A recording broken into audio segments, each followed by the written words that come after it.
छात्रों, इसके मैंने जो भी सब्जेक्ट्स शुरू किए पढ़ाए, तो उस सब्जेक्ट्स के ऑब्जेक्टिव पॉइंट ऑफ व्यू से जितने प्रश्न हो सकते हैं जो स्तरीय होंगे, सतही से लेकर स्तरीय तक होंगे, उनको मैंने सोचा कि एक टेस्ट टाइप का जो भी डिस्कशन हो वो मैं आपको दे दूं, जिससे कि आप ऑब्जेक्टिव्स की बिल्कुल तैयारी हो जाएगी, प्रीलिम्स की तैयारी हो जाएगी, चाहे वो सिविल सर्विसेज हो या फिर एसएससी हो, रेलवे हो, किसी भी प्रकार का एग्जाम्स हो।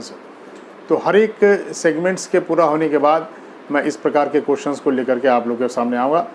तो आज मेरा जो मेन जो टॉपिक जो फंडामेंटल राइट्स ख़त्म हुआ, उसके 50 महत्वपूर्ण प्रश्नों को लेकर मैं आया हूँ, और वो मैं डिस्कशंस के साथ आपको बताऊंगा, जिसमें न केवल 50 होंगे बल्कि लगभग 200 क्वेश्चंस के डिस्कशंस हो जाएंगे। तो आप लोग उसको ध्यान से देखिएगा, ध्यान से पढ़िएगा, और एक बार बढ़िया से देख लीजिएगा तो आपको सारे प्रश्न आपको याद हो जाएंगे। और वीडियोज़ को पूरा बढ़िया से देखिए, जो भी लड़के हैं मैं ज़रूर कराऊँगा, वीडियोज़ को अधूरा मत देखिए, पूरा विस्तार से देखिए, और उसको देखने के बाद अगर कई बार देखिएगा तो एक बिल्कुल याद हो जाएगा। मेंस के जो छात्र हैं उनके लिए भी बता रहा हूँ, वो वीडियोज़ को देखें बार बार, इससे आपको बिल्कुल याद हो जाएगा। ये क्लासरूम से यहाँ पे यही डिफरेंस है। क्लासरूम में आपको मैं नोट्स देता हूँ, लिखवाते हैं, लेकिन यहाँ लिखवाना नहीं है, तो सुनना है। और ये तो बढ़िया अच्छी बात है कि वहाँ तो सिर्फ एक ही बार आप सुन पाते थे, कुछ बातें नहीं समझ में आई, कुछ रह गई, यहाँ बार बार आपको सुनने का मौका मिलेगा। तो ये फ़ायदा मिलता है ऑनलाइन का भी। तो आप थोड़ी से इस पर केयरफुल होकर के और इस हर एक क्वेश्चंस को ठीक से ढंग से देखेंगे। जितना मुझे टेक्नोलॉजी मेरे पास है मैं उतना ही से कर पा रहा हूँ, इसके लिए आप मेरे साथ कोऑपरेट करें। चलिए, धन्यवाद। मैं शुरू करता हूँ।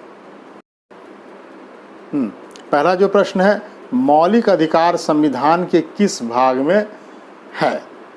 इस पहला चॉइस है ए भाग 2, दूसरा भाग 3, सी में भाग 4, डी में भाग 4 क।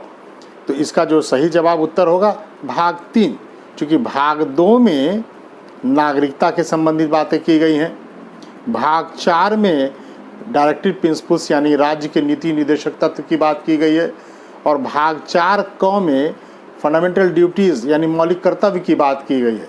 इसलिए जो सही उत्तर होगा भाग 3, B is the correct answer. दूसरा प्रश्न, मौलिक अधिकार की संकल्पना किस देश से ली गई है? पहला ए यूएसए यानी अमेरिका, बी कनाडा, सी रूस, और डी आयरलैंड। तो इसका जो उत्तर होगा वो होगा USA, A is the correct answer. जो कनाडा से क्या लिया गया? संघीय शासन, केंद्र राज्य के बीच में जो शक्तियों का बंटवारा कनाडा से लिया गया।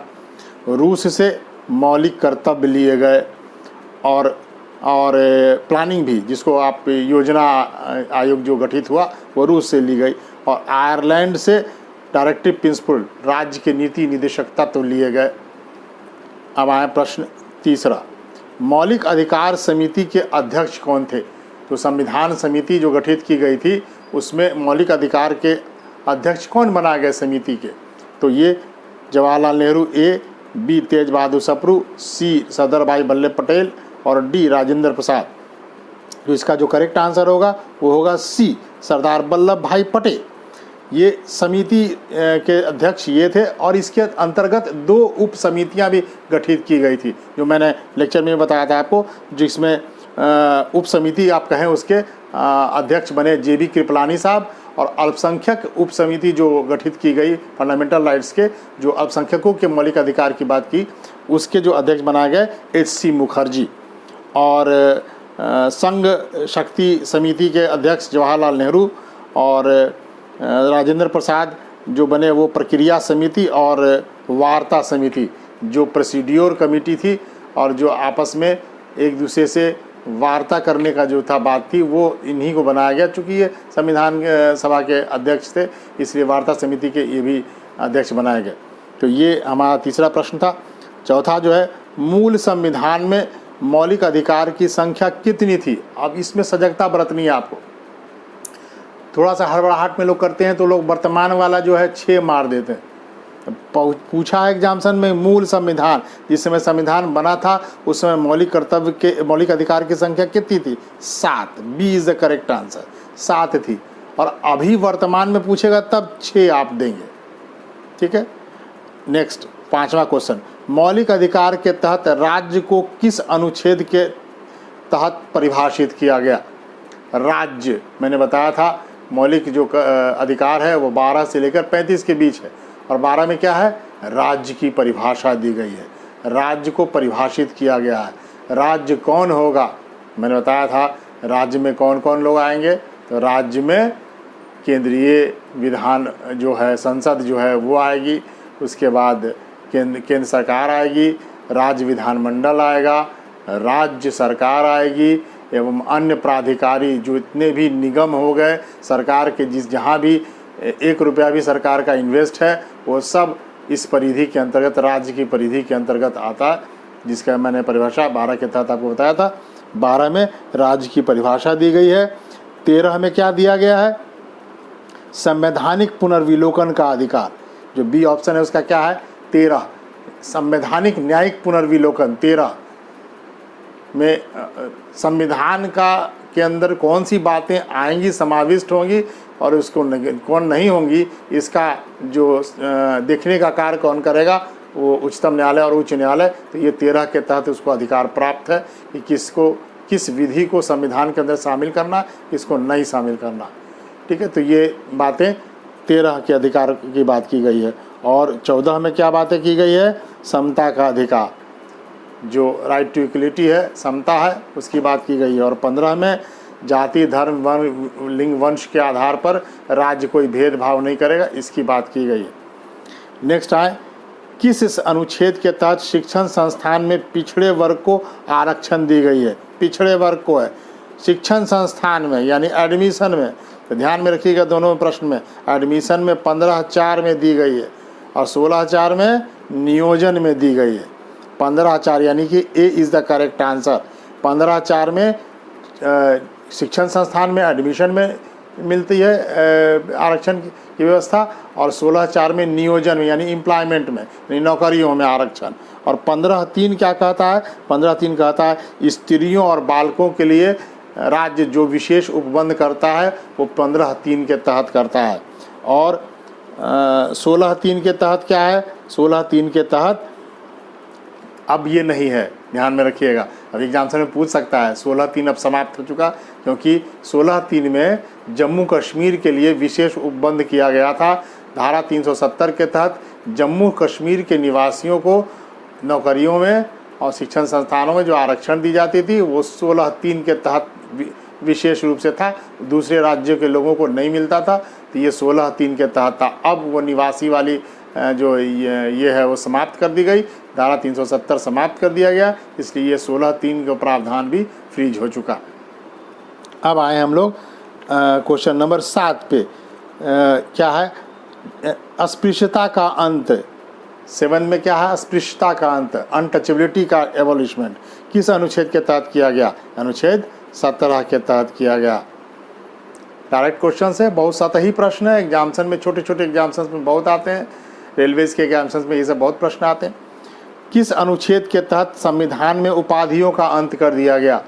तो अनुच्छेद 18 के तहत उपाधियों का अंत कर दिया गया, यानी शैक्षणिक उपाधियों को और सेना की उपाधियों को छोड़कर बाकी जितनी भी उपाधियां हैं उसको अंत कर दिया गया। जैसे पहले महाराजाधिराज, ठीक है, राज बहादुर, इस प्रकार के बहुत सारे उपाधियां दी जाती थी जो विशिष्टता प्रदान करने वाली थी, यानी कहीं ना कहीं राइट टू इक्वलिटी का ये हनन होता, इसलिए अनुच्छेद 18 के तहत इन उपाधियों का अंत कर दिया गया। नेक्स्ट, संविधान में किस अनुच्छेद को अंबेडकर ने संविधान के आत्मा की संज्ञा दी?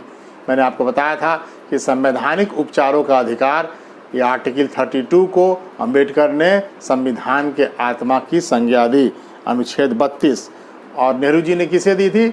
नेहरू जी ने प्रस्तावना को संविधान की आत्मा की संज्ञा दी थी। मैंने प्रस्तावना के संबंध में ये उस समय बताया था कि आप लोग इसमें कंफ्यूज मत कीजिएगा। इस संवैधानिक उपचारों के अधिकार, कॉन्स्टिट्यूशनल रेमेडीज़ को कहा गया ये संविधान की आत्मा, सोल ऑफ द कॉन्स्टिट्यूशंस का संज्ञा अम्बेडकर साहब ने दिया। कहा इसके बगैर जितने भी अधिकार हैं वो बेमानी साबित होते हैं, कोई मायने नहीं रखता है। यानी अगर आपके अधिकारों का हनन हो तो आर्टिकल 32 के तहत आप जा सकते हो सुप्रीम कोर्ट में, ये बातें इसमें लिखी गई है। और 226 के तहत हाई कोर्ट में आप जा सकते हैं, वो भी आपको याद रखना है, हाई कोर्ट में 226 के तहत। निम्न में कौन कौन से भारत के संविधान में शोषण के विरुद्ध के अधिकार का भाग होने के रूप में विचार किए गए हैं? यानी कि राइट अगेंस्ट एक्सप्लॉयटेशन की बात है, तो इसमें मानव का दुर्व्यापार, मैंने आपको बताया था कि मानव को ह्यूमन ट्रैफिकिंग और फोर्स्ड लेबर पर प्रतिबंध, बलात् श्रम पर प्रतिषेध, अल्पसंख्यक वर्गों के हितों का संरक्षण, ये नहीं है इसके अंतर्गत में अल्पसंख्यक वर्ग, तो तीसरा हट जाएगा। चौथा क्या कहता है? कारखानों और खानों में बालकों के नियोजन पर प्रतिबंध, तो ये भी है। शोषण का अधिकार में 23 और 24 है, तो 23 में दिया गया मानव का दुर्व्यापार और बलात् श्रम का प्रतिषेध, फोर्स्ड लेबर का प्रोविजन, ये जो दो चीज़ें हैं वो 23 का है।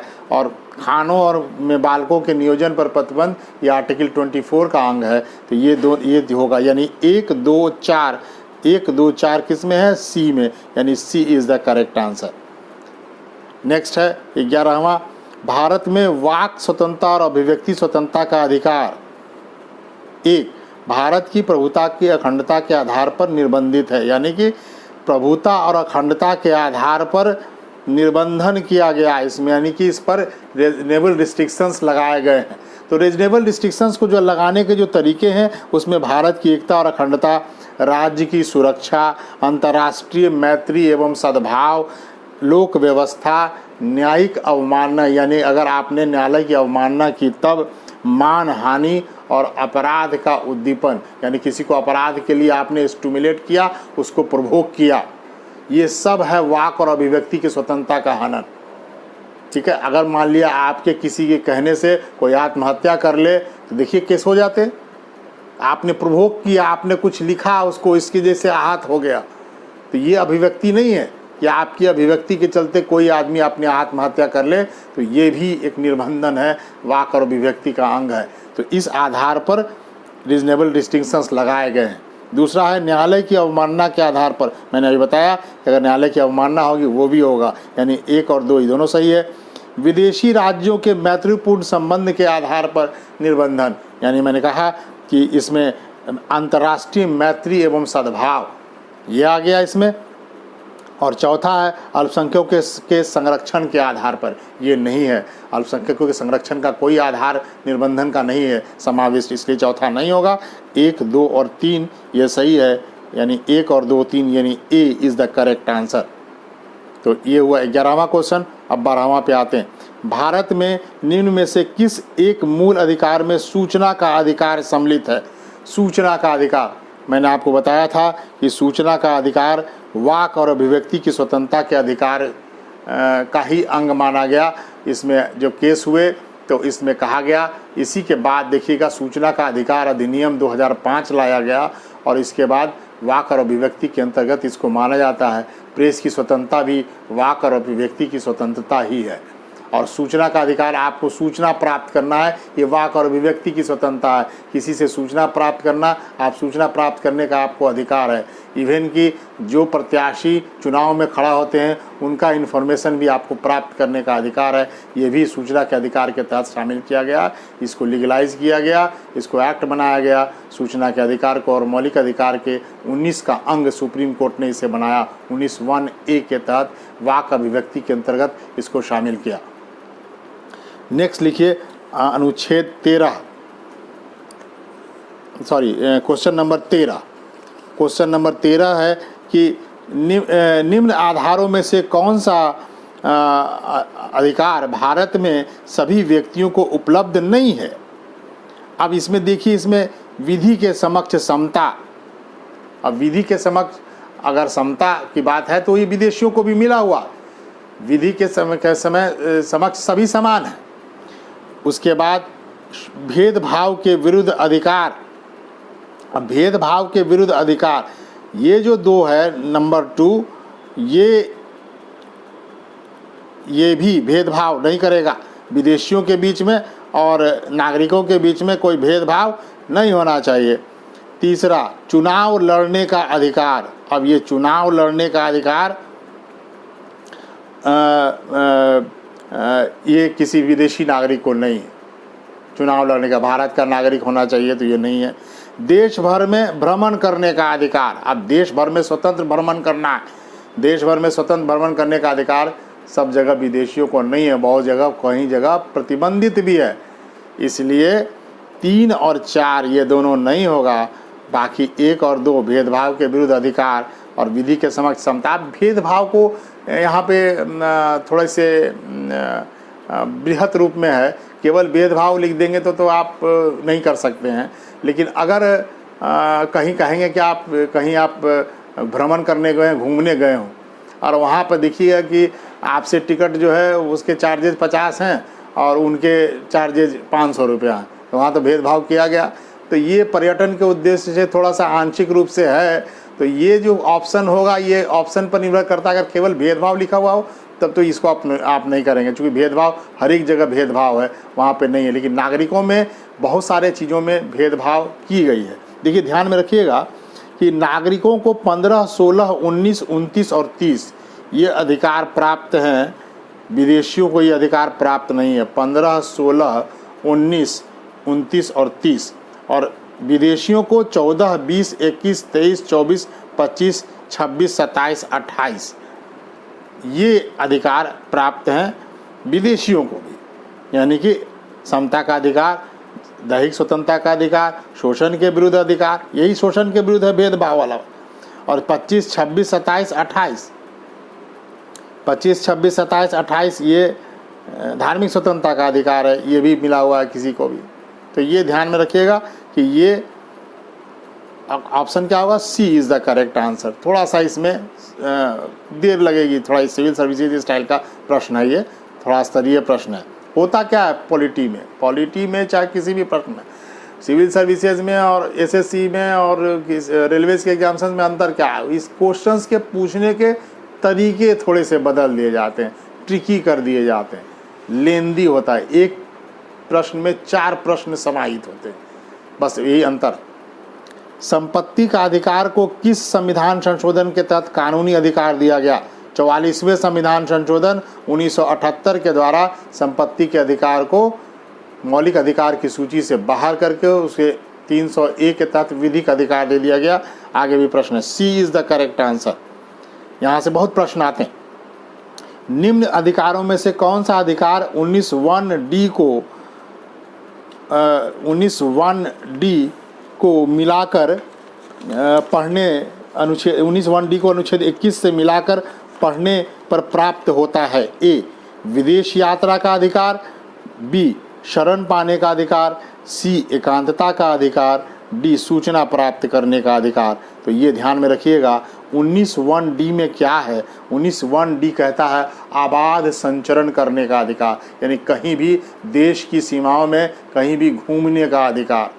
और 21 के अंतर्गत में ये जो विदेश यात्रा का अधिकार था उसको 21 का अंग माना गया। घूमने के अधिकार को, विदेश भ्रमण के अधिकार को मेनका गांधी बनाम पासपोर्ट कार्यालय, वीज़ा पासपोर्ट कार्यालय के ऊपर में केस हुआ था और उसमें ये आया कि किसी को भी आप विदेश भ्रमण से रोक नहीं सकते हैं, ये उसके जीवन के अधिकार में शामिल है। तो ये जो होगा यानी ए इज़ द करेक्ट आंसर। ठीक है, नेक्स्ट है, ध्यान में रखिएगा ये जो सूचना प्राप्त करने का अधिकार, शरण पाने का अधिकार, एकांतता का अधिकार। एकांतता का अधिकार का मतलब क्या है? किसी को भी एकांत में रहने का अधिकार है, उसकी एकांतता को आप भंग नहीं कर सकते हैं। ठीक है, जैसे देखिए ये केस कब आया था, कब बोला एकांतता का अधिकार? ये आया था राष्ट्र गान के संबंध में कि राष्ट्रगान आपको गाना है, किसी को भी गाने का अधिकार है। अब उसी में किसी को चुप रहने का अधिकार शामिल था, इसी में एकांतता भी है, भंग आती है, चुप रहने का अधिकार। तो सुप्रीम कोर्ट ने कहा कि कोई भी व्यक्ति चुप रह सकता है और किसी की एकांतता को आप भंग नहीं कर सकते। जैसे लाउड स्पीकर बजा करके एकांतता को भंग करते हैं, वो भी इसी के अंतर्गत में आता। तो आप एकांतता को भंग नहीं कर सकते हैं, लाउड स्पीकर बजा करके किसी के नींद में खलल नहीं डाल सकते हैं, वो भी आया। या अच्छी निद्रा का अधिकार, तो ये सब 21 के अंग हैं, जीवन के अधिकार में शामिल है। नेक्स्ट आया 16, निम्न में से कौन सा रीट लोक अधिकारी के विरुद्ध जारी किया जाता है? लोक अधिकारी यानी कि किसी भी गवर्नमेंट एम्प्लॉय अधिकारी होना चाहिए, वो पुलिस भी हो सकता है, तो बंदी प्रत्यक्षीकरण किसी भी पुलिस अधिकारी के विरुद्ध भी जारी होता है। ठीक है, ध्यान में रखिएगा, इसमें अगर सिर्फ लगा दिया जाए तो क्वेश्चंस का जो नेचर बदल जाता। ये प्राइवेट व्यक्ति के बंदी प्रत्यक्षीकरण जो है, हैबियस कॉर्पस जो है, कोई भी गिरफ्तार व्यक्ति को 24 घंटे के अंदर न्यायालय में पक्ष के समक्ष प्रस्तुत करना होता है। तो गिरफ्तार करने वाला व्यक्ति सरकारी भी हो सकता है, गैर सरकारी भी हो सकता है, तो उसको न्यायालय के समक्ष उसको उपस्थित करना सशर्त। तो ये बंदी प्रत्यक्षीकरण होगा, क्योंकि लोक अधिकारी के विरुद्ध है, सिर्फ नहीं है, सिर्फ होगा तो बदल जाएगा। परमादेश, जो परम आदेश है, ध्यान में रखिए, परम आदेश किसको दिया जाता है? लोक अधिकारी को दिया जाता है, और ये अधीनस्थ न्यायालय को भी दे सकता है, तो ये परमादेश भी होगा। प्रतिषेध, अब प्रतिषेध जो होता है ये गलत है। प्रतिषेध जो है वो उच्चतम न्यायालय, उच्च न्यायालय को, उच्च न्यायालय अपने अधीनस्थ न्यायालय को, यानी न्यायालय के द्वारा अपने अधीनस्थ न्यायालय को जारी किया जाता है, ये लोक अधिकारी के विरुद्ध नहीं होता है। और चौथा, अधिकार परीक्षा। अधिकार परीक्षा तो किसी गवर्नमेंट एम्प्लॉय से ही पूछा जाता है, अधिकारी से पूछा जाता है कि अपनी अधिकार की सीमाओं से बाहर रहकर कोई काम करता है तो उसे क्यू वारंटो जारी किया जाता है। यानी कि habeas corpus A is the correct answer, mandamus परमादेश is the correct answer, and 4 quo warranto is the correct answer. 3 provision नहीं होगा, यानी कि ए 1 2 4 किस में है? सी इज़ द करेक्ट आंसर।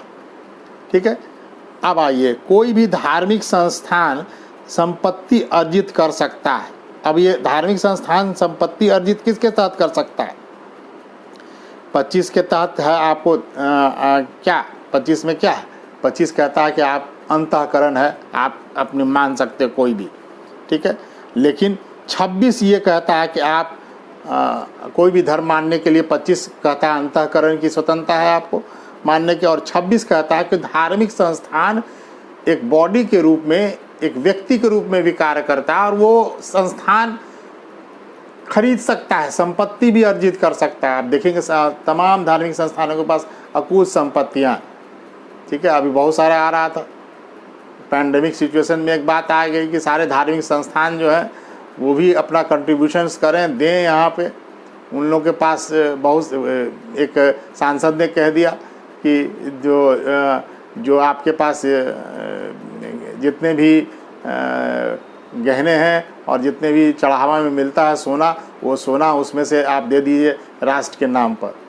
हाँ, और तो वो ये बातें, फिर उसके बाद चुपचाप हो गए लोग। धर्म का मामला आता है, सब लोग शांत हो जाते हैं। लेकिन मेरा तो मानना है कि जो भी धर्म है वो मनुष्य के लिए ही है, और उसके पास अगर संपत्तियां हैं और वो राष्ट्र के नाम, मानव के काम ना आए, तो वो धर्म ही का है। मानवतावाद सबसे बड़ा महत्वपूर्ण है, तो करना चाहिए। मुझे लगता है कि स्वेच्छा से हम सभी धार्मिक संस्थान को ऐसे सिचुएशंस में राष्ट्र को मदद करनी चाहिए। प्रधानमंत्री के राहत कोष में पैसा जमा करते और उनको देते, तो शायद इससे हमको निपटने में, राष्ट्र को और उसकी आर्थिक स्थिति को संभालने में मजबूती मिलेगी। तो ये मेरा पक्ष है। अब आए 18वें प्रश्न पर कि हैबियस कॉर्पस यानी बंदी प्रत्यक्षीकरण रीट जारी करने हेतु आवेदन किया जा सकता है। ए, प्रभावित व्यक्ति द्वारा, यानी जिसको गिरफ्तार किया गया है वो व्यक्ति, जो विक्टिम है वो व्यक्ति। बी, हितबद्ध व्यक्ति यानी उसका कोई रिलेटिव। और सी, कोई भी व्यक्ति, यानी हम चाहें तो अगर किसी व्यक्ति को गिरफ्तार किया गया जिससे हम उसको चाहते हैं, मेरा वो कोई व्यक्ति नहीं है, कोई रिलेटिव नहीं है, उससे मेरा कोई संबंध नहीं है, फिर भी मानवता के नाम पर हम चाहें तो किसी भी व्यक्ति के रिहाई के लिए हम ये आवेदन कर सकते हैं। सुप्रीम कोर्ट जा सकते हैं, हाई कोर्ट जा सकते हैं। तो ये किसी भी व्यक्ति, यानी C is the correct answer, किसी भी व्यक्ति। नेक्स्ट आइए 19, जब कोई मामला विचाराधीन हो तो न्यायालय द्वारा कौन सी रीट निकाली जाती है? मैंने अब बताया था, 2 चीज़ें रीट बताई थी, प्रोविजन और सर्टिलरी। ये प्रोविजन और सर्टिलरी जो है, इसको समझाया था मैंने कि अगर मामला विचाराधीन हो तो प्रोविजन, यानी उच्चतम न्यायालय उच्च न्यायालय को कह सकता है कि ये मामला आपके जुरिस्डिक्शंस का नहीं है, इसको रोक दीजिए, यानी रोक दिया।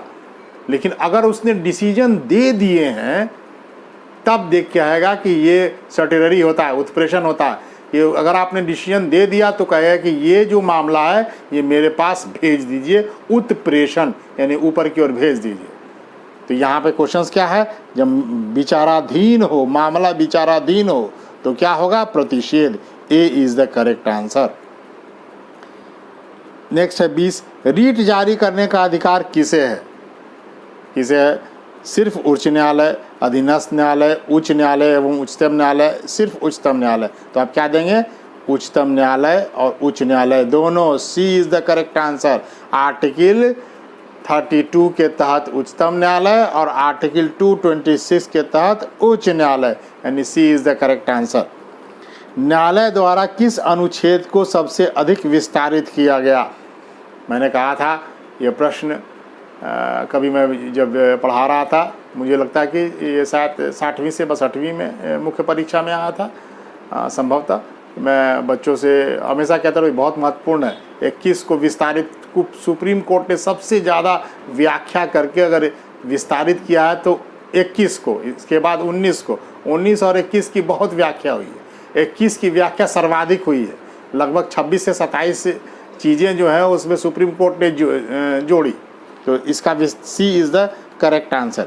निवारक निरोध, प्रिवेंटिव डिटेंशन एक्ट। निवारक निरोध का मतलब प्रिवेंटिव डिटेंशन, प्रिवेंट कर लिया गया, यानी अपराध करने की प्रत्याशा में पहले ही, क्या ये अगर इसको ना रोका गया तो इनसे अपराध हो जाएगा। ठीक है, तो इसको निवारक निरोध कानून कहते हैं। निवारक निरोध के तहत किसी व्यक्ति को कितने दिनों तक बंदी बनाया जा सकता है? देखिए कुछ धार्मिक लोग हैं, बड़ा आग उगलते हैं, बोलते हैं, तो वैसे व्यक्तियों को पहले ही भाषण, एक विवादास्पद भाषण कहीं मान लिया राइट्स हो गए, तो वैसे व्यक्तियों को जाने से ही रोक दिया जाता और इस एक्ट के तहत ही गिरफ्तार कर लिया जाता, प्रिवेंटिव डिटेंशन एक्ट के तहत। और मैक्सिमम इसके तहत 3 महीने तक आप गिरफ्तार करके रख सकते हैं। अगर इससे ज़्यादा रखना है तो इसको एडवाइजरी कमेटी होती है, उसके समक्ष प्रस्तुत करना होता है, वो इसमें विस्तार कर सकता है। विदेशी लोगों को अगर इसमें गिरफ्तार किया जाता है तो इस मामले में फिर एडवाइजरी कमेटी इसको आगे एक्सटेंड भी करती। नेक्स्ट है, यानी इसका आंसर क्या होगा, ए 90 दिन। आतंकवाद निवारण अधिनियम, पोटा कानून, देखिए बेटा ये बहुत महत्वपूर्ण है। पोटा कानून कब लागू हुआ? तो इसमें जो है आंसर होगा 2002, डी 2002 में ये लागू हुआ था और इसको 2004 में निरस्त भी कर दिया गया पोटा को।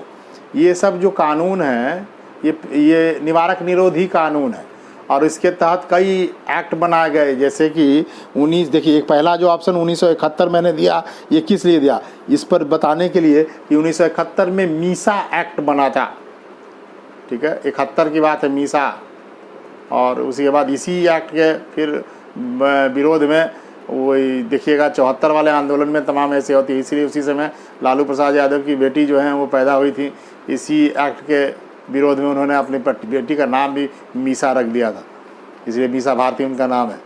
तो ये 1971 में, और 1974 में कौन सा, 1974 में ही समाप्त भी हो गया, इस एक्ट को समाप्त भी कर दिया गया उस आंदोलन के बाद। और 1974 में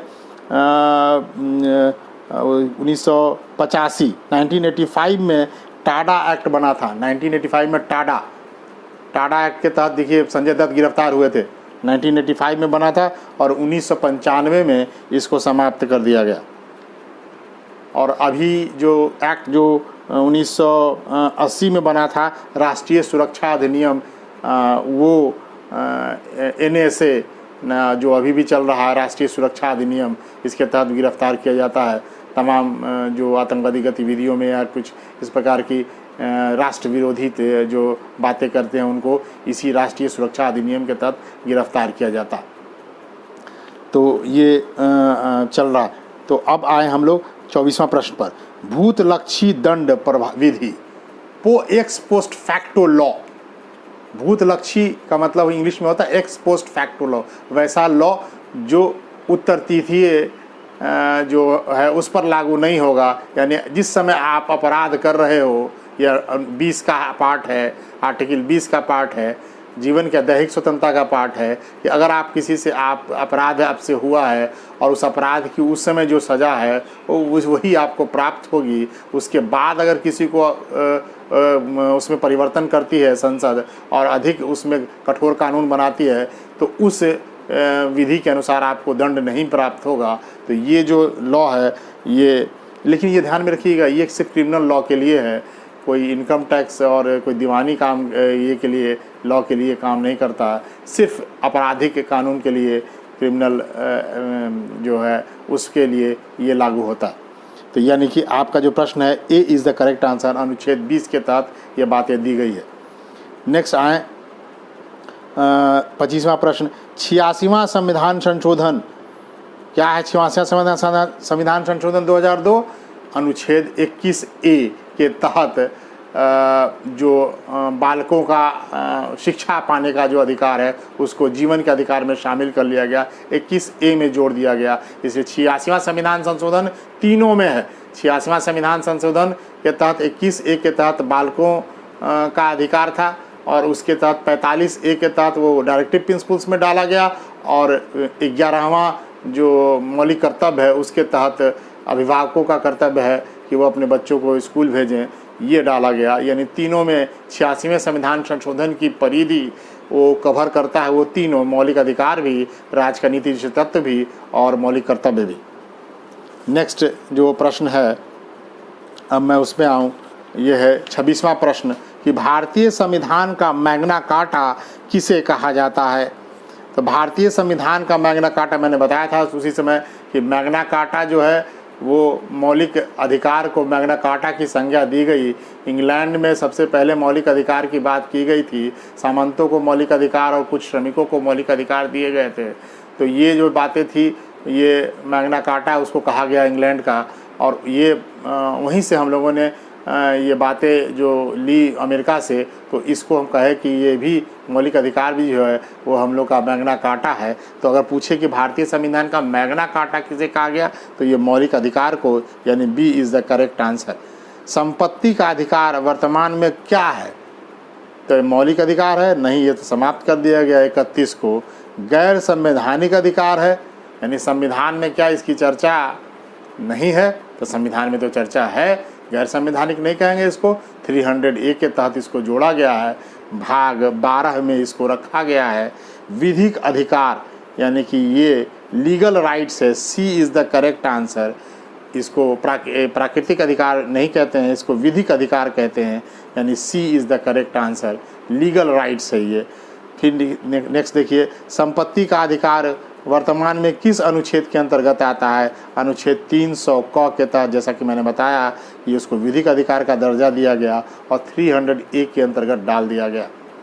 नेक्स्ट है, निम्न में से कौन सा रीट लोक अधिकार, सिर्फ लोक अधिकारी, मैंने उस समय बताया था कि एक प्रश्न बन सकता है, तो यहाँ मैंने फिर से बना दिया कि सिर्फ लोक अधिकारी के विरुद्ध जारी हो सकता है, यानी किसी भी अन्य के विरुद्ध जारी नहीं हो सकता था। ऐसा सिर्फ एक ही रीट है, अधिकार परीक्षा कियो वारंटो। ये एक ऐसा रीट है जो सिर्फ लोक अधिकारी के विरुद्ध जारी किया जाता है।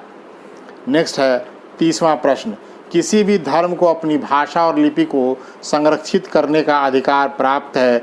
ये अनुच्छेद 29 के तहत उसे अपनी भाषा और लिपि को संरक्षित करने का अधिकार है, प्राप्त है। अल्पसंख्यकों को जैसे कि फारसी है, जैसे कि गुरुमुखी है, जैसे कि पाली है, जैसे कि अर्धमागधी है, ये सब तमाम जितनी है ये सब का अधिकार, भाषा और लिपि का अधिकार है, ये 29 के तहत प्राप्त है।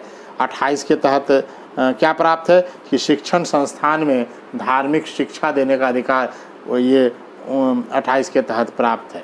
नेक्स्ट आइए, वैश्विक महामारी, ये मैंने अभी को लेकर के बनाया प्रश्न कि वैश्विक महामारी के समय भूख की भीषण समस्याएं उत्पन्न हो गई, सरकार द्वारा मुफ्त में अनाज वितरण किए गए। ठीक है, क्योंकि भोजन का अधिकार है, क्या मौलिक अधिकार है कि प्राकृतिक अधिकार है कि विधिक अधिकार है कि मानवाधिकार है? आपसे पूछा जा सकता है कि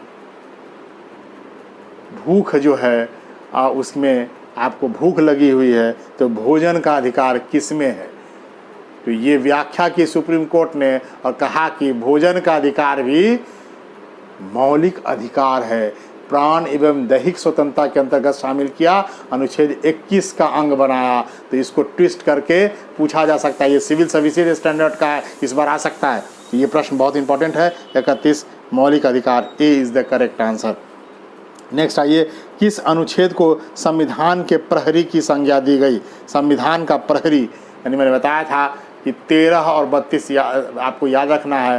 13 जो है कहता है संविधान का प्रहरी, यानी कि 13 के तहत संवैधानिक न्यायिक पुनर्विलोकन का अधिकार प्राप्त है, और 32 के तहत आप जो है वो संवैधानिक उपचारों का अधिकार प्राप्त है। तो ये जो प्रहरी कहा गया, इसको संविधान का प्रहरी कहते हैं। ये वॉचडॉग के रूप में काम करता है। प्रहरी का क्या काम है देखेंगे। किसी महल के आगे 2 प्रहरी जो हैं भाला लिए खड़े रहते हैं, क्या काम है उनका? किसी को अंदर आने देना, किसी को नहीं आने देना। तो ये जो अंदर आने देना और नहीं आने देने वाला काम है, संविधान को, किसी चीज़ को संविधान में शामिल करना और नहीं शामिल करना, ये अधिकार उच्चतम न्यायालय को देखने का है कि वो उस चीज़ को शामिल करता है कि नहीं करता। तो ये जो संविधान का प्रहरी वाला है वो अनुच्छेद 13 को कहा गया, यानी C is the correct answer. 33वां प्रश्न, गरीब सवर्णों को किस संविधान संशोधन द्वारा आरक्षण का प्रावधान किया गया है? तो 103वां संविधान संशोधन, और वो 2019 में गरीब सवर्णों को 10% आरक्षण की व्यवस्था की गई है। तो 103वां 103 ध्यान में रखिएगा। 122वां भी संख्या है उससे रिलेटेड, तो याद रखिए वो 122वां संविधान संशोधन विधेयक का नंबर था। जब पारित होकर के अधिसूचना हो जाती है तो उसका नंबर बदल जाता है, और वो 103वें क्रम पे था। तो 103वें संविधान संशोधन अधिनियम 2019 के द्वारा गरीब सवर्णों को 10% आरक्षण की व्यवस्था की गई है। नेक्स्ट हम आते हैं, नेक्स्ट जो है वो 34वां प्रश्न है कि गरीब सवर्णों को नियोजन में आरक्षण किस अनुच्छेद के तहत दिया गया है? ये बहुत महत्वपूर्ण प्रश्न है, आने वाले एग्जाम्स में बहुत प्रमुखता के साथ पूछा जाएगा, क्योंकि इसके बाद न सिविल सर्विसेज हुए हैं, न पीसीएस वाले एग्जाम्स भी नहीं हुए हैं। तो ये एग्जाम्स में आ सकता है ऑब्जेक्टिव में कि ये किसके तहत गरीब सवर्णों को 10% आरक्षण जो दिया गया वो नियोजन में किसके तहत दिया गया? तो नियोजन में जो दिया गया है वो 16(6) के तहत नियोजन में दिया गया है, यानी कि सी इज़ द करेक्ट आंसर। 16(6) और 15(6) के तहत जो डी ऑप्शन है वो भी इसी से रिलेटेड है। 15(6) में गरीब सवर्णों को शिक्षण संस्थानों में, यानी एडमिशन में जो आरक्षण दी जाएगी 10%, वो D is the correct answer होता। लेकिन इसमें नियोजन में पूछा गया, एम्प्लॉयमेंट में पूछा गया, तो एम्प्लॉयमेंट में जो उत्तर होगा वो अनुच्छेद 16 होगा। नेक्स्ट है 35वां, स्वेच्छापूर्ण धर्मांतरण की स्वतंत्रता किस अनुच्छेद के तहत प्रदान की गई है? मैंने पिछले क्वेश्चंस में भी इस तरह का क्वेश्चंस दिया, उसमें मैंने बताया था कि अंतःकरण की स्वतंत्रता है, आपको अपने धर्म को मानने की स्वतंत्रता है। तो ये धर्मांतरण करने की स्वतंत्रता है, आप धर्म को चेंज कर सकते हैं। तो आप धर्म को जो चेंज करेंगे तो यही अंतःकरण है, यानी अनुच्छेद 25 कहता है कि आपको अंतःकरण की स्वतंत्रता है। ए is the correct answer. Next है कि 36वां प्रश्न कि 44वें संविधान संशोधन 1978 द्वारा संपत्ति के अधिकार को अनुच्छेद 300 क के अंतर्गत संविधान के किस भाग में रखा गया है? ठीक है, भाग 12 में बनाया गया और उसके अंतर्गत इसको 44वें संविधान संशोधन के तहत इसको शामिल किया गया। नेक्स्ट लिखिए, विधि के समक्ष समता की संकल्पना किस देश से ली गई है? ध्यान में रखिए, मैंने बताया था कि विधि के 14 के तहत 2 बातें, विधि के समक्ष समता और विधि के समान संरक्षण। तो विधि के समक्ष समता की जो बात है वो ब्रिटेन से ली गई, और विधि के समान संरक्षण की जो बात है वो अमेरिका से ली गई है। ये ध्यान में रखिएगा। 37वां प्रश्न, विधि के समक्ष समता की संकल्पना आप ब्रिटेन से ली गई, यानी B is the correct answer. अगर विधि के समान संरक्षण लिख दूँ तो उत्तर हो जाएगा A, America is the correct answer. यदि किसी क्षेत्र में सैन्य कानून लागू हो तो संसद किस अनुच्छेद के तहत मौलिक अधिकारों का निर्बंधन कर सकती है? ध्यान में रखिए कि इस पूछ रहा है कि मौलिक अधिकार का निर्बंधन यानी रोक सकती है। सैन्य कानून अगर लागू हो, सैन्य कानून जो है वो 33 से 34-35 मैंने पढ़ाया था, और उसमें कहा था कि जो सैन्य कानून है उसको 34 के तहत 33 के तहत ये संसद को अधिकार प्राप्त है कि वो जो सेना में लोग हैं, जो गुप्तचरी विभाग में जो लोग हैं, या जो लोग सीमाओं पर सीमा सुरक्षा बल है, उन सब लोगों के मौलिक अधिकारों को संसद निर्बंधन कर सकती है, उसको रोक सकती है। तो ये 33 के तहत है। और 34 के तहत है सैन्य कानून यानी मार्शल लॉ। अगर मार्शल लॉ किसी क्षेत्र में लागू है तो संसद अनुच्छेद 34 के तहत उसके मूल अधिकारों का निर्बंधन कर सकती है। नेक्स्ट क्वेश्चन 39वां, यदि किसी राज्य क्षेत्र में आपातकाल लागू हो तो अनुच्छेद 352 के तहत आपातकाल लागू किया जाता है।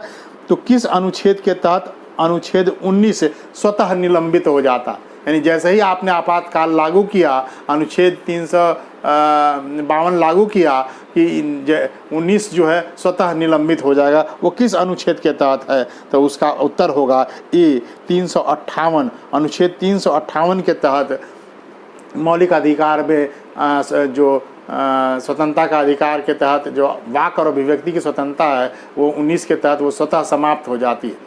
और 20 और 21 को छोड़कर अन्य मौलिक अधिकार आर्टिकल 359 के तहत राष्ट्रपति द्वारा निलंबित कर दिए जाते हैं। वो इसमें निलंबित होते हैं राष्ट्रपति के द्वारा, आर्टिकल 359। तो 359 होगा उसमें। फिर नेक्स्ट क्वेश्चन, राष्ट्रीय आपात की उद्घोषणा युद्ध और बाह्य आक्रमण के आधार पर की गई हो तो किस मौलिक अधिकार को किसी भी स्थिति में निलंबित नहीं किया जा सकता है? तो वो है प्राण और दैहिक स्वतंत्रता का अधिकार। यानी 20 और 21 को छोड़कर सभी मौलिक अधिकार निलंबित होते हैं। मैं वही पूछना चाह रहा था, प्राण एवं दैहिक स्वतंत्रता को छोड़कर बाकी सभी निलंबित होते हैं। नेक्स्ट है 41वां, परमादेश किसके विरुद्ध जारी किया जाता है? परमादेश मैंडमस किसके विरुद्ध जारी किया जाता है? तो सरकार के विरुद्ध, कि राज्यपाल के विरुद्ध, कि राष्ट्रपति के विरुद्ध, कि न्यायिक दायित्वों के निर्वहन करने वाले न्यायाधीश के विरुद्ध। अब ध्यान में रखिए, ये तीनों व्यक्ति जो राज्यपाल हैं, राष्ट्रपति हैं और न्यायिक दायित्व का निर्वहन करने वाले न्यायाधीश, इस चॉइस पर ध्यान रखना है। अगर न्यायिक दायित्व का निर्वहन कोई कर रहा है तो उसके विरुद्ध भी जारी नहीं हो सकता। ये तीन व्यक्ति के विरुद्ध जारी नहीं हो सकता परमादेश। सरकार के किसी भी अंग के विरुद्ध जारी हो सकता है, किसी भी न्यायाधीश के विरुद्ध भी जारी हो सकता है, लेकिन अगर वो न्यायाधीश जो न्यायिक प्रक्रिया है उसके अनुरूप कार्य नहीं कर रहा हो तब जारी हो सकता है। ध्यान में रखना, सिविल सर्विसेज में घुमा सकता है प्रश्न चॉइस बना करके।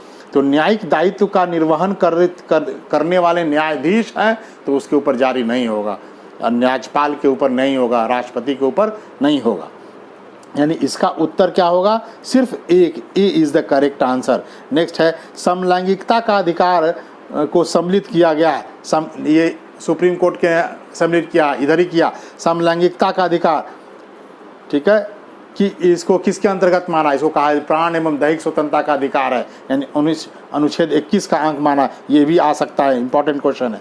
नेक्स्ट है राजद्रोह युक्त निर्बंधन का आरोप आईपीसी की धारा के अंतर्गत दंडनीय बनाया गया। अब देखिए, ध्यान में रखिएगा, ये बहुत अभी चर्चा में भी है।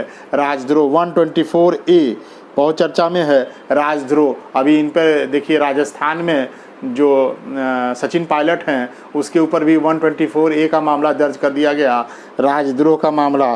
तो ये जो 124A है, ये आईपीसी की धारा के तहत 124A आता है। ये सब प्रश्न देखिए, याद रखिए, जो दरोगा की तैयारी कर रहे हैं वहाँ पे, या जो क्लैट की तैयारी कर रहे हैं, उन सब बच्चों को ये प्रश्न ज़्यादा पूछा जाता है, वो ध्यान रखेंगे, जो आईपीसी वाली धारा वाली प्रश्न है।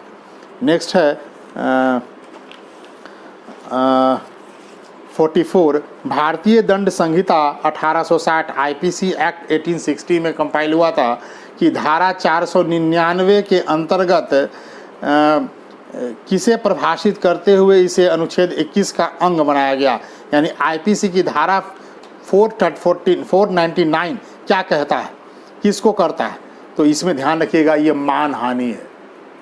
मानहानि का मुकदमा जो दायर किया जाता है, किसी पर लगाया जाता है, तो धारा 499 के तहत इसको परिभाषित किया गया और कहा गया कि किसी का मानहानि उसके दैहिक स्वतंत्रता के अधिकार का चीज़ है, यानी अनुच्छेद 21 का अंग है। तो ये मानहानि B is the correct answer.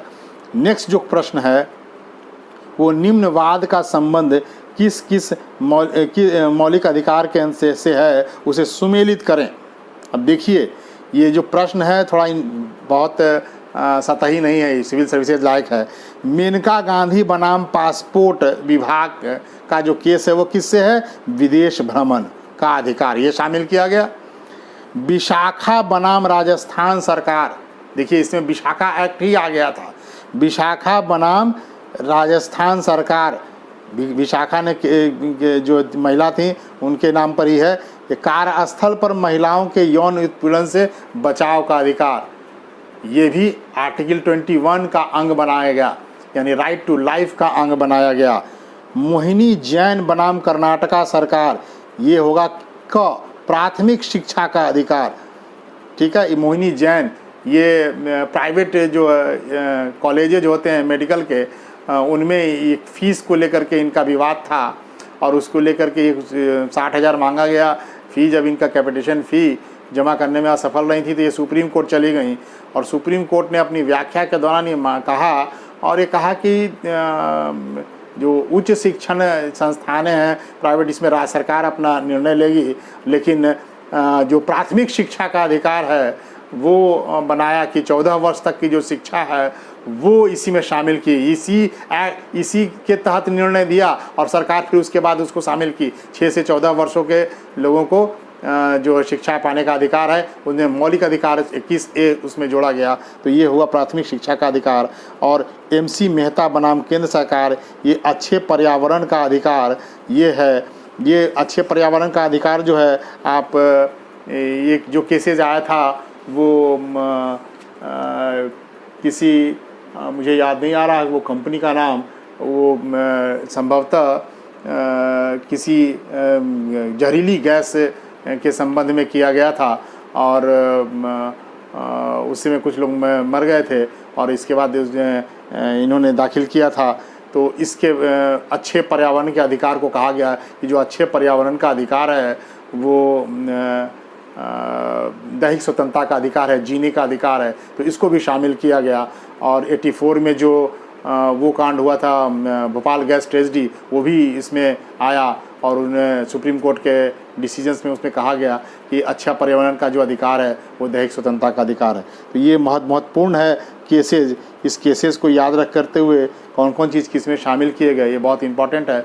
मैंने इसको अपनी ओर से बनाया है, ये पुस्तकों में बहुत ज़्यादा मिलेगा नहीं, आप ध्यान में रखेंगे, इसको बनाया मैंने, तो ये ध्यान रखिएगा। ये सब सिविल सर्विसेज ऐसे ही प्रश्न पूछते हैं, आपको इसी ढंग से पढ़ना है। तो इसमें जो उत्तर होगा वो A is the correct answer. पहला का ग, दूसरा का घ, तीसरा का क और चौथा का ख। 46 पे श्रेया सिंघल के द्वारा किस धारा को न्यायालय में चुनौती दी गई जिसे उच्चतम न्यायालय ने 19(1)A का उल्लंघन माना। अब श्रेया सिंघल का मामला जो आया था उसने जो इलेक्ट्रॉनिक मीडिया है उस पर कुछ बातें लिख दी गई थी, तो उसको जो माना गया 66A के अंतर्गत में उसको गिरफ्तार कर लिया गया था धारा लगा करके, जिस कारण 66A को न्यायालय ने कहा कि वो 19(1)A के तहत ये अभिव्यक्ति की स्वतंत्रता का हनन है, इससे धारा 66A असंवैधानिक है। तो ये जो A is the correct answer. Next है टेलीफोन टैपिंग के विरुद्ध का अधिकार किस अनुच्छेद के अंतर्गत रखा गया है। अब ये ध्यान में रखिएगा, टेलीफोन टैपिंग अभी बहुत देखिए राजस्थान में भी टेलीफोन टैपिंग वाला मामला आ रहा है कि गहलोत सरकार ने अपने ही विधायकों और भाजपा के मंत्री के बीच में टेलीफोन टैपिंग करवाई।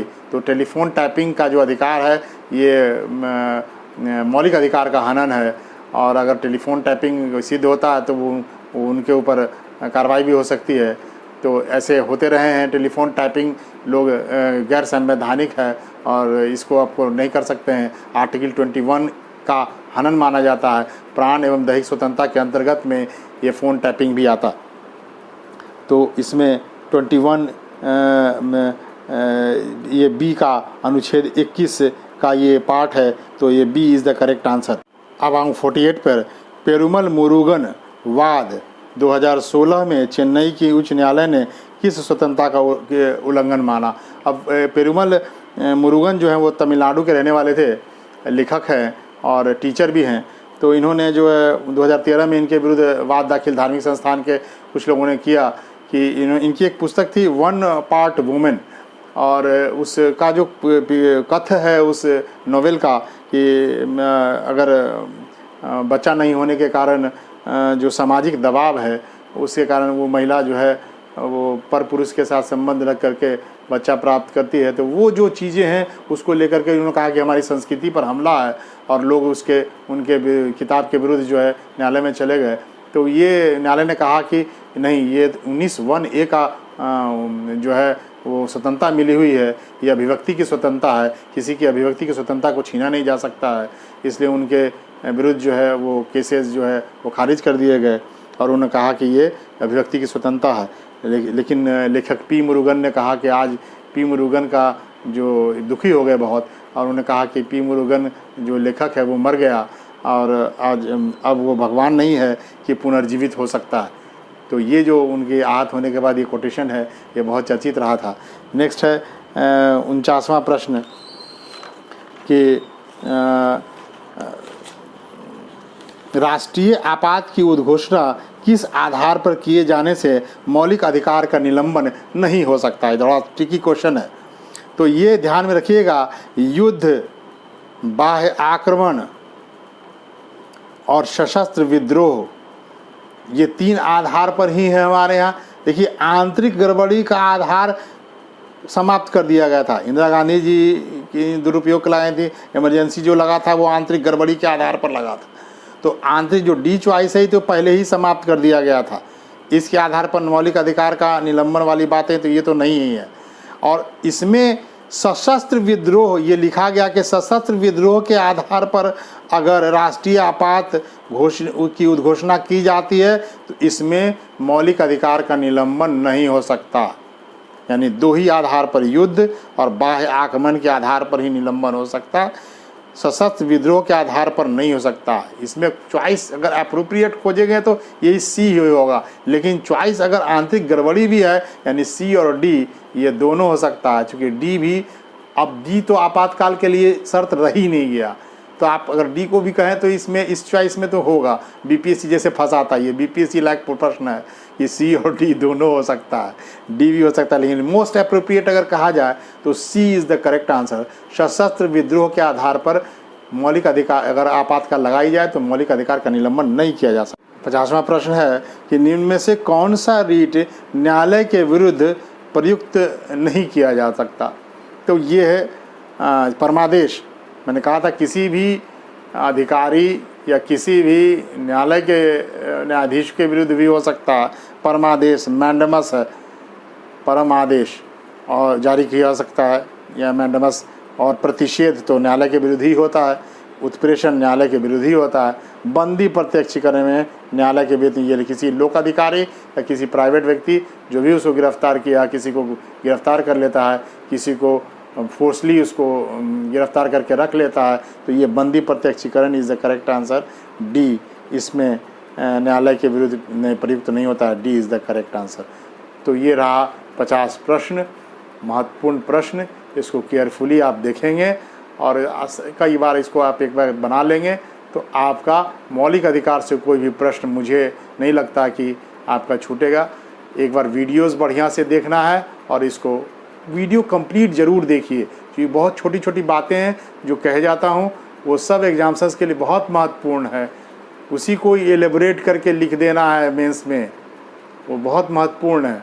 तो ध्यान में रखिएगा, मैं पीटी मेंस दोनों पॉइंट ऑफ व्यू से एक्सप्लेनेटरी पढ़ा रहा हूँ ताकि कोई भी बच्चा भविष्य में अगर सिविल सर्विसेज भी देना चाहे तो वो कंप्लीट नॉलेज उसको मिल जाए, तो मैं वो कोशिश करता। तो ये 50 प्रश्न बहुत महत्वपूर्ण थे, मैंने दिया आपको। अब मैं जब नेक्स्ट चैप्टर पढ़ाऊँगा तो उससे संबंधित प्रश्नों को लेकर के आऊँगा। धन्यवाद।